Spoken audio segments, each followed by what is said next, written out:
Welcome to the Moms on Maternity YouTube show and podcast. I'm Aimee Cruz, and today we have on Kelly Schaefer. She's mom to four and the creator of the Concierge Academy. How are you, Kelly? Great. How are you? I'm so excited to be here. Thank you. So, okay, how far apart are your kids?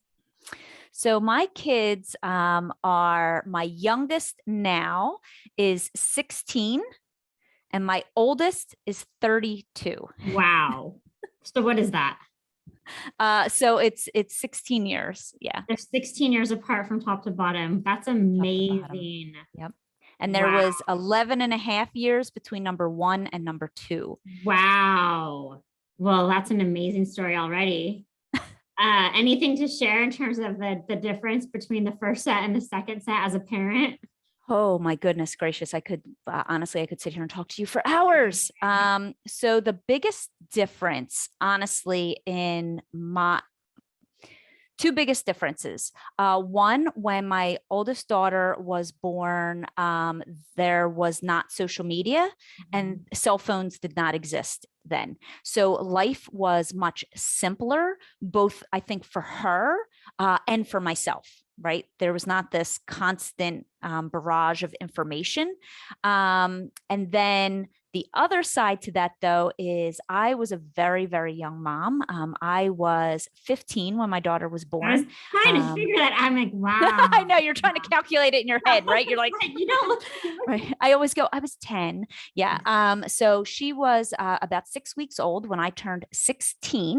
Wow. And I was a single mom, and I can share more about the story as we go into the interview. But the big difference for me is, as a 16-year-old, I knew nothing, literally knew nothing. And I didn't even have the skill sets of adulthood yet.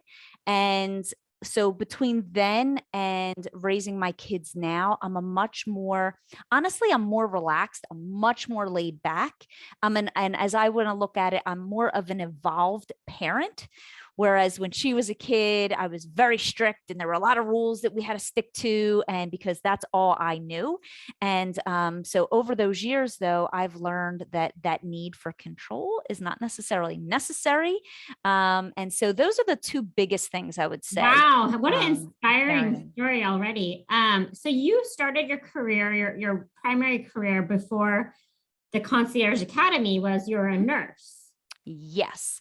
So I graduated from nursing school in 1996 when there was basically a job shortage. Fabulous time to graduate nursing school. But yes, so I became a nurse, an RN in 1996, and I worked from then up until 2010. When I left behind my nursing career to start my very first business before that business then evolved into what it is today. So I've been an entrepreneur since 2010. Since 2010. And how long were you a nurse total again? So I was a nurse from 1996 till 2010. So 14. That's a long time. Years. So what made you finally decide it was time to follow your entrepreneurial dreams? Yeah, so entrepreneurship was nothing that I really knew of. And I had worked in healthcare itself for 21 years. So 14 as a nurse, 21 in healthcare. I worked in hospitals. I worked as a nurse's aide before that. As I was going to school to be a nurse, because again, I was a single mom, so I had to work.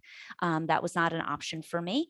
And so the entrepreneurial thing was just one of those things where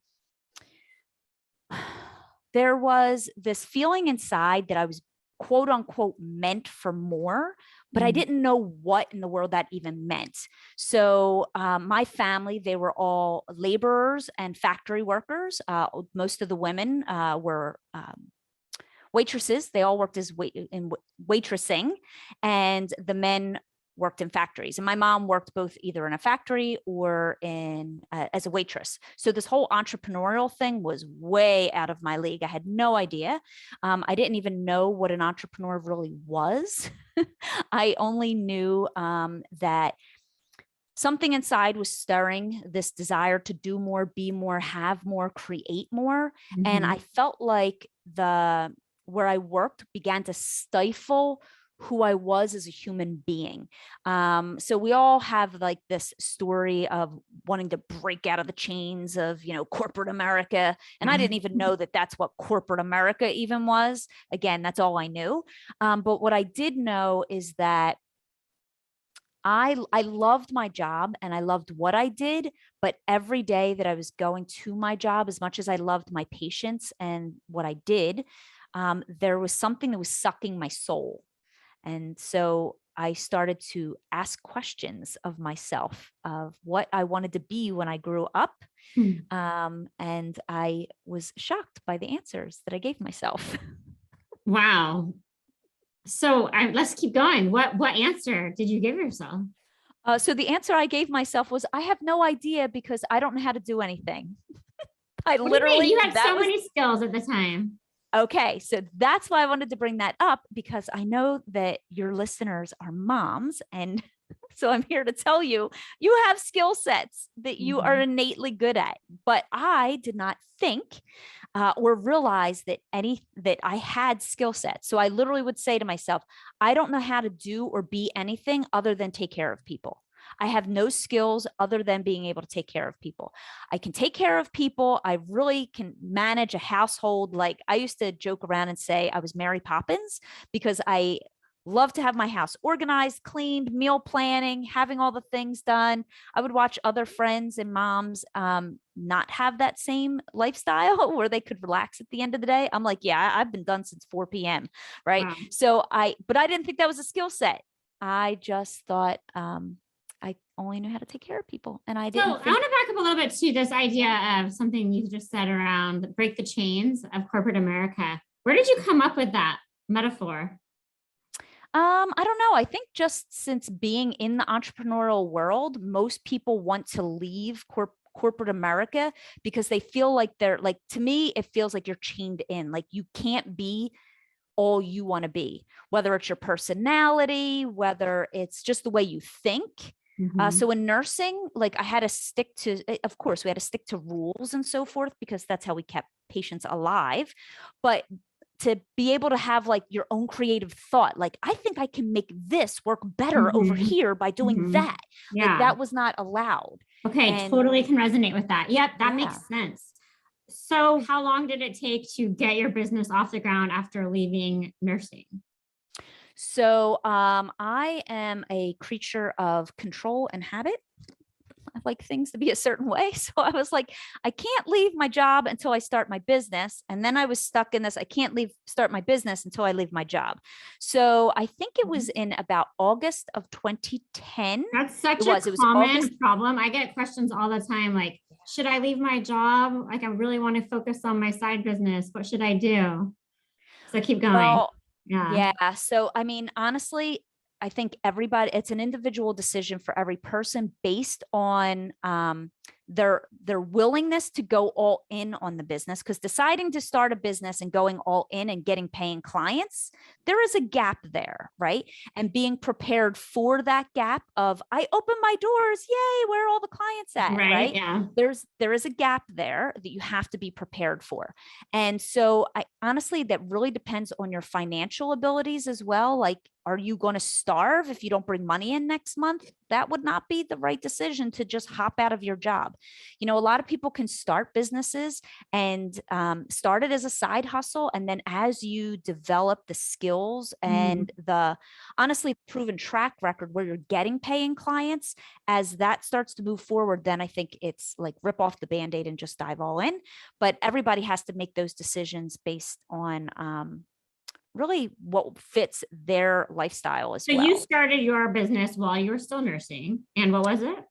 Yes and no. Okay. So I left my job in August of 2010 when I had the idea. So I had the idea, and my first business was a personal concierge business. So here's where I took my love of taking care of people and being a mom and basically came up with a concept of running errands for people in my local community. That was my business. TaskRabbit kind of took that big time, right? The idea. TaskRabbit did, yeah. So TaskRabbit does it through like people bid for it and that sort of thing. Mine was me doing the work, right? So I Your helped. business, I understand. Mm-hmm. Yeah. So it's my business and I was the one doing the work. Yep. So I was helping busy people. I was helping seniors stay in their homes longer. I took my skill sets from nursing and being a mom and started doing stuff for people. That's cool. Literally, that was my business concept. And you were happy? And you What's enjoyed that? it and you were happy. You felt Oh like my it was God, the I right loved it. move. I absolutely loved it because I could juggle things. I had my own schedule, never had to ask for weekends off, never had to work nights, never had to get permission to take off Christmas. I remember years working Christmas, 4th of July, Thanksgiving, all the holidays. No longer did I have to do that. That's so powerful. Mm-hmm. So powerful to take that back. Yeah. Yeah. So that was my first business. So I left my job August of 2010. And in October, I started working on the website. And by December, I had formulated my LLC. I think I got my first paying client in November, and then in December, I became a legitimate LLC. I did all the little bit of paperwork that was required of that, and by December, I started. I had like 1 or 2 paying clients, and then over the next several months, I got out. I learned how to become a business owner. All the things that you don't know when you have a job. You don't know what it's like to have a business. There's a lot of I know. skill I always sets. tell people that who leave corporate America, like, I envy you because you still have a little bit of that corporate America edge, but you still got a little bit of room to grow as like a biz entrepreneur because there is a big jump. Yeah. So I talk about there are two. So when you have a job, you are the technician, right? You go to work and you do the job, right? That's your job. You go to work, you clock in, you do the thing. And most people start businesses because they want to learn how they want to do a thing, right? They want to be the technician, but without the confines and the structure of quote unquote the job or corporate, right? Mhm. But the problem is that you have to have different skill sets than knowing how to be the technician. You have to be a technician, but to actually make money, you have to have what I call the CEO mentality. So you have to think like a CEO, which is, how to get clients, how to, charge for your services, how you're going to get yourself out there, all the things that you are required to do that will bring paying clients in that you don't have to do when you are just the technician. So it is a learning curve, and it's the biggest I think thing that you have to learn, like, because you already have the skill set, you already know how to do the thing, right? Like I already knew how to run errands. I already knew how to organize closets. I already knew how to take care of seniors, but I didn't know how to go out and get strangers basically to pay me to do those things. Yeah, no, definitely. There's so many different ways to even approach sales that figuring out is, what type of revenue model is this, like something where you want to really build a relationship first, or do you try to, is it a lower ticket? There's so many different considerations. So many variables. Yeah. So you're a really great speaker too, by the way. Oh, thanks. Yeah, you're very like animated and charismatic. Good for video. So how did you end up now at the Concierge Academy from your personal services business? Yes. So in that first, it took me about 2 years. So the first 2 years, I didn't dabble, like I went full in. I figured if I was working 36 hours a week as a nurse, I was going to work 36 hours in my business. What happened was I didn't really have that many clients in the beginning. So you have more time than you have clients. So I put all of that available time. A lot of people will just kind of wing it. I was like, no, I'm going to figure this out. So I put basically 36 hours a week of learning how to be a business owner into the business. So it took me about 2 years till I built up such a client base that I needed to hire my first person. And then within months, I hired the next person. That's cool. Congrats. Yeah. Mm-hmm. Yeah. So within 5 years, I went from being me to having 8 employees. Cool. And which was really fun because I got everybody that worked for me, except for one, were all moms. And what city is this in? So it's not even in a city. It's in the suburbs of Philadelphia. It's called Bucks County, Pennsylvania. Ooh. And yeah, so that happened over a course of 5 years doing all of that. But then also at the same time, because I had such a big marketing presence, I became a prolific marketer. I actually eat, breathe, and sleep marketing. I love marketing so much. And so people started recognizing me for my marketing before they were even recognizing me for my services. So what had happened was I ended up becoming, so I wanted to be, after running the errands for years, I decided that I really wanted to be the CEO. So I pulled myself out of the delivery of the services and focused on just the growth of the company. I didn't want to have a side hustle. I wanted to have a company. And so that's when I really was able to hire faster, because I was the CEO, I was the marketer, bringing clients in a lot faster and hiring people to take care of. So yeah, I mean, I've always clients. resonated with the quote, you know, you want to work on your business, not in your business. Correct. As a CEO. However, you just said that you also led marketing. So do you consider marketing a role of a CEO? Well, the role of the CEO is to figure out what kind of marketing works. And then there are levels within the business. So in the beginning, I had done all my marketing myself, but then I brought somebody in and I had an assistant and I trained her how to do the marketing. So, but there's a progression to that. It doesn't just happen overnight. So Totally. for me, I completely agree with you and resonate with that. Yeah. What would you say, why were you being recognized as a good marketer? Because I was everywhere.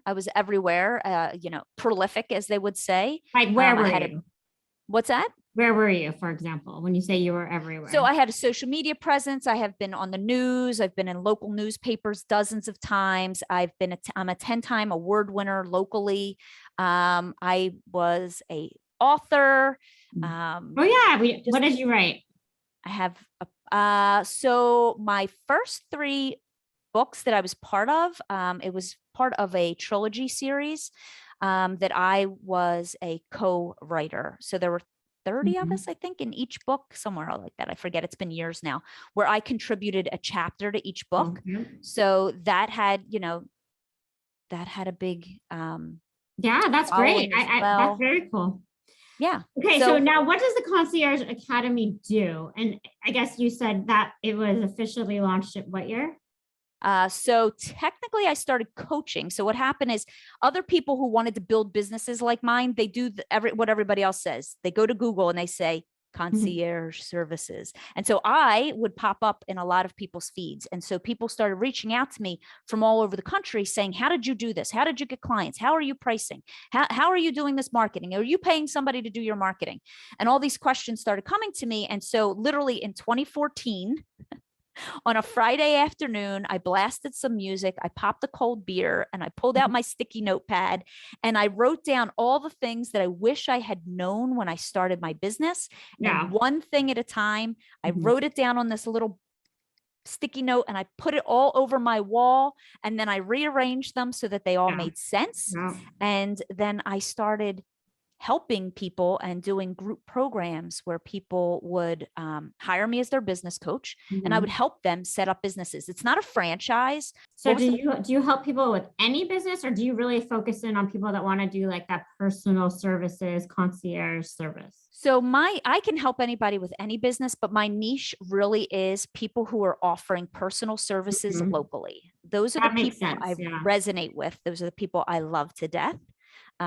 Because it's people who like to take care of others. And one of my biggest honestly, I hired someone like that when I was moving. She had a card up at the local print coffee shop, and it was like and I was like, I need you to like help me go and get my house stocked, because I just moved and I need like the Target runs and this run and this run and this run. And she was absolutely incredible. Yes, exactly. Really managed getting the furniture here, all the toilet paper, everything we need. All the things. Yeah. It's like having a wife.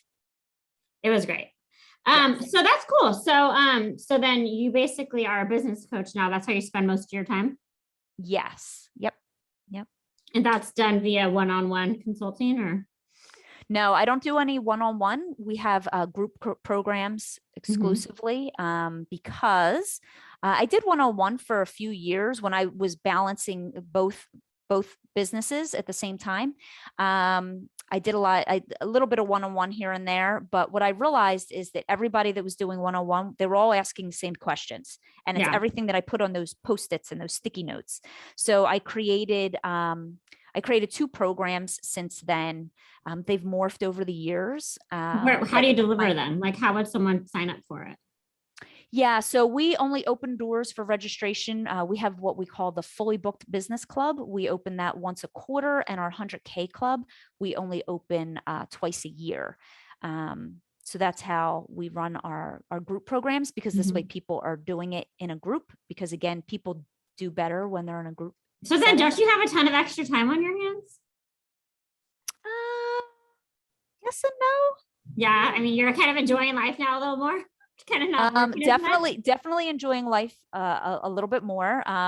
I was able to, from my business, we built a beach house about 4 years ago. Congratulations. And so I have the luxury and ability to go back and forth. It's about 3.5 hours from here. Where, so on the East Coast?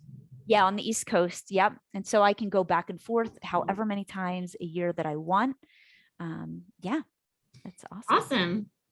Yeah, I mean, I think some of the stuff that you said on the call, it really resonates. I think with me at least, is this idea of, as a CEO, you are responsible ultimately for making the business viable, and so much of that is around paying clients or revenue generation, and really, do you have? I mean, for your clients that are in the space and niche you're in, do you say, if you haven't been able to close something by this date, or like a estimated rule of thumb on that? I don't have an estimated rule of thumb, because it's really, so here's what I'd like to say about that. So in our industry, 75% of people in our industry make less than $25,000 a year. It's a cold, hard fact, because they want to be technicians. But for those who want to be CEOs and make more money, people who've gone through my program, 75% make over $50,000 within 12 months because of the process that I teach them. The thing that's really important, though, is knowing, as long as you are still just taking steps forward, that it will work. So anybody who's listening here, if you've started a business, just know that there's a symbolism that I like to use all the time. It's called the boomerang and the rubber band. So most people go out when they start businesses and they treat their business and everything that they do in their business like a rubber band. Rubber band is a snapback, right? So for example, if you are whatever business you're in, and you want to go out and you go, okay, I have to network, right? So networking is one of the core marketing philosophies that is necessary to build a business, right? So you go out, you network, whatever networking is, you go to network, and most people think, I go network, I get a client. I go network, I get a client. That is not how it works, my friends. It is not how it works. Marketing works like a boomerang, as does the law of the universe works like a boomerang. You do your marketing and you throw it out like a boomerang. So you go to your networking and you let the boomerang just fly, and you wait for it to come back. Everything that you do, all energy that you put out in your marketing efforts, always comes back to you tenfold. The problem is most people are looking for an immediate response and an immediate client, and that's just not how it works. So making so much money within a certain amount of time, it really depends on how much time commitment you're also willing to give to it. So people will start my program and they'll be like, yeah, I want to make $150,000 in my first year in business. I'm like, great.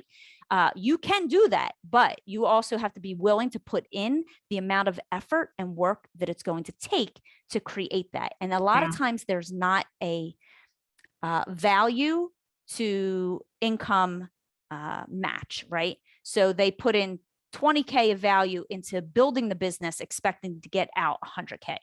So there has to be a match. And once that match happens, it just explodes. So what would be the match? The match. So if you want a $50,000 business, you've got to be putting $50,000 worth of value out into the world. It's an actual match. I see. It's a match. So you're breaking even then. So then there has to be a point where, Yeah, but I don't mean financially. It's not a financial time, energy. value. It's your time. It's your Mhm. personal energy. How Yeah. many people are you impacting, right? That's cool. So if you go to a networking event and you think you're going to get a client out of it, that's not the right approach. You go to a networking to be of value to the people. No, in I the like that. room. I like that the boomerang is pretty evocative. I like that. Yeah. So I know obviously it seems like the vast majority of the value in the program is really teaching you how to be a kick-ass local marketer. Yes. So 80-20 rule, which may or may Yep. not apply, but if there's one secret tactic in your course that you're willing to share that people can get the most value from, what would it be? Local marketing. Marketing, the biggest thing Local you need to marketing, I do. guess, right? Yeah, the biggest thing you need to Mhm. do and you need to learn how to do is go meet as many people as possible and tell them what it is that you do. That's simple. Yeah, I mean, I guess in COVID times, has that gotten harder? So yes and no. So what's interesting is last year during COVID, I had a lot of people in my industry either afraid to open their doors or they were going to close their doors, which I dove in like 500%. And I was like, no, we are not doing that. So networking is very different. Okay. So networking, people always think like an in-person. And honestly, what happened in COVID, business has to happen no matter what. So what happens is they brought networking online. Yeah. So networking, people have to stop thinking of it as a specific linear exchange.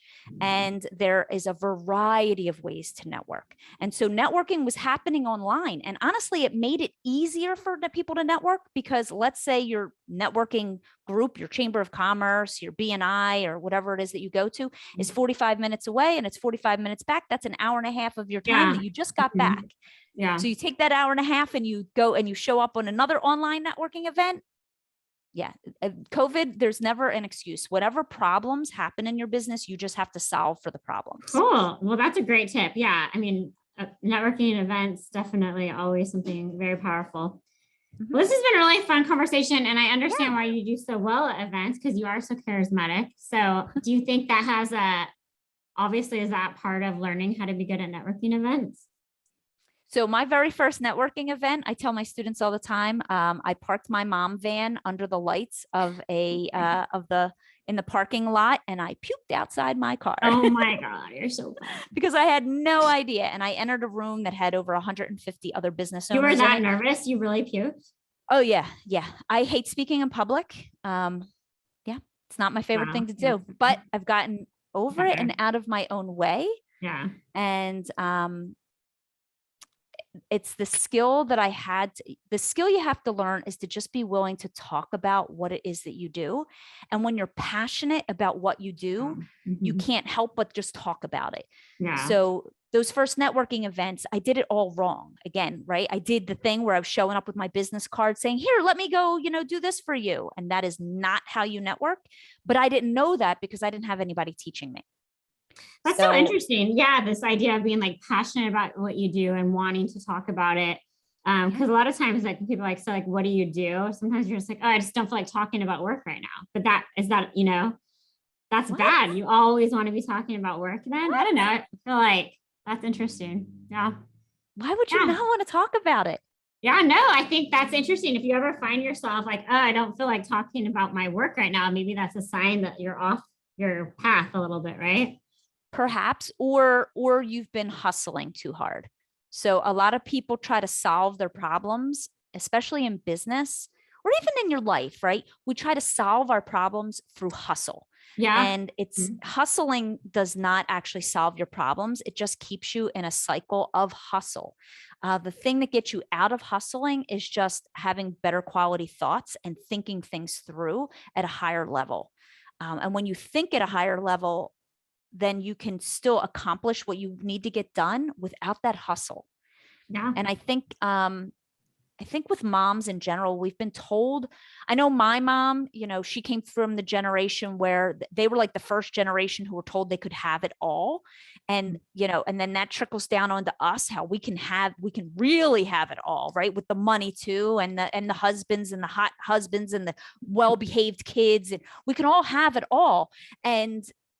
But at a cost, right? So there's always been this like cost association with having it all. because of how we've been told to get it.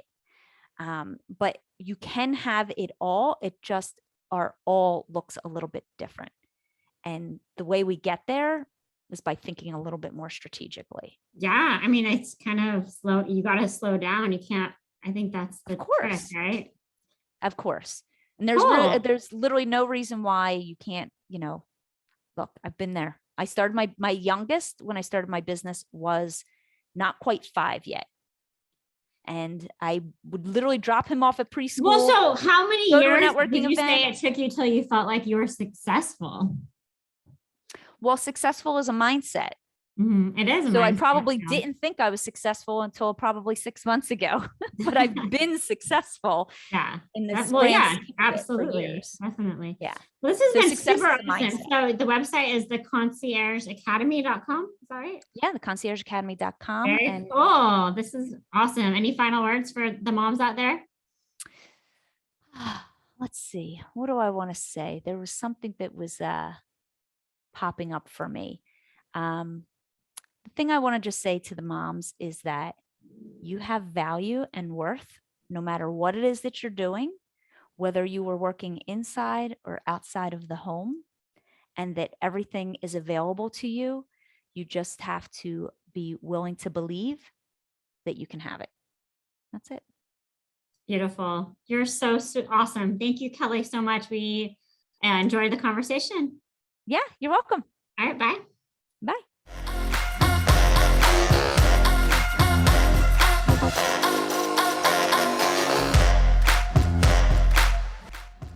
For more, please visit www.momsofmaternity.com.